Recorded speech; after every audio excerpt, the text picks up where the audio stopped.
Elias. Elias is once again a heel. This after a very abrupt babyface turn a few months ago.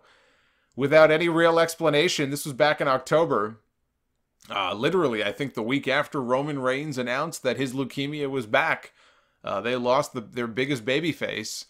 And Elias was somebody who they decided, I guess, that they had to turn. Because they had, all of a sudden, they were down one babyface. And not that Elias is at the level of a Roman Reigns, but I guess they felt compelled to go ahead and turn somebody. And he was the one. So that was very sudden. But anyway, he was interrupted for the second night in a row by Double J, Jeff Jarrett.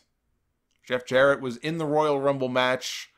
They did a little thing at the beginning where Elias was number 1, Jeff was number 2, and, you know, they were talking and yakking, and Elias hit him with the guitar and dumped him out of the ring, and whatever. It's one of those, you know, dumb little Rumble cameos. I didn't have a problem with it.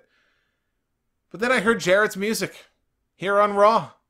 They're continuing with this, and out he came, and he called Elias Slapnuts, which got a decent little pop. He started spelling out his name when all of a sudden the Road Dogg came out, and he made a masturbation joke and got the crowd to yell, "Suck it." Somewhere there was a very angry GameSpot writer throwing his Xbox controller at the television during this segment. Then he and Jeff sang "With My Baby Tonight." Road Dogg tried to get Renee Young to sing with him, but she didn't know the words. And Corey Graves mocked her for it. Corey Graves also claimed that Ric Flair won the 1992 Royal Rumble after entering from the number 1 spot, so he can sit the fuck down. As Road Dogg was walking down to the ring and singing his song, Elias smashed a guitar across his back. Jarrett went after Elias in the ring. He threatened him with his own guitar, but Elias hit him low, got possession of the guitar, and for the second night in a row, he smashed it across Jarrett's back. Jarrett has one of the best working punches in all of wrestling. Up there with Bret Hart. It's up there with Jerry Lawler. It's up there with Scott Hall. When I think of like great wrestling punches, those are the names I think of. Jerry Lawler, Bret Hart, Scott Hall. And you can add Jeff Jarrett to that list. I have to give him that. He threw a more believable punch than 90+% of that roster. And I'm no big Jeff Jarrett fan, but I enjoyed this segment. I thought it was fun. I thought it was mindless fun, and so did the crowd. So that when Elias hit both of them with the guitar, the crowd booed the hell out of him for it. And I got attacked by a few people, not a lot of people, but I got attacked by some for saying that this was a fun segment. I criticize something, I'm too negative. I praise something, I'm a kiss ass. If that's the case, I liked it. Bite me. WWE has since announced that Jeff Jarrett will wrestle on Monday Night Raw tomorrow night. He'll be wrestling on Raw for the first time in 20 years. He'll have Road Dogg in his corner for his match with Elias. You see, one segment with the Legends to get heat on Elias I thought was fine. Now they're going to drive this thing into the ground. It's like, you know, they talked about the shakeup. WWE shook up Raw so hard it knocked us all the way back to 1995.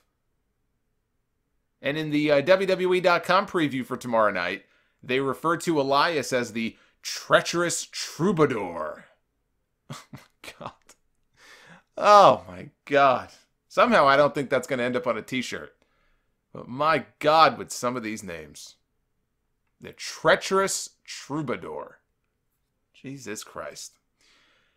Tom Colohue is a freelance writer for The Torch. He says that he is hearing that WWE Creative is very disappointed that the audience reactions for Elias have not translated, as good as they are, they have not translated into any sort of real popularity for him outside of WWE shows. This despite the fact that they have put him in segments with some big names over the last several months, John Cena, Trish Stratus, among others. He says that there is a concern in the company that he does not have the charisma that they had hoped for, and that the stuff with Jarrett that they're doing now is something of a Hail Mary, and that he will not be featured as much on television if something doesn't change. If you remember, there was a concert last summer at the Gramercy Theater here in New York that was scheduled. They were going to have Elias, Walk with Elias in concert, and a few days before, they canceled the concert.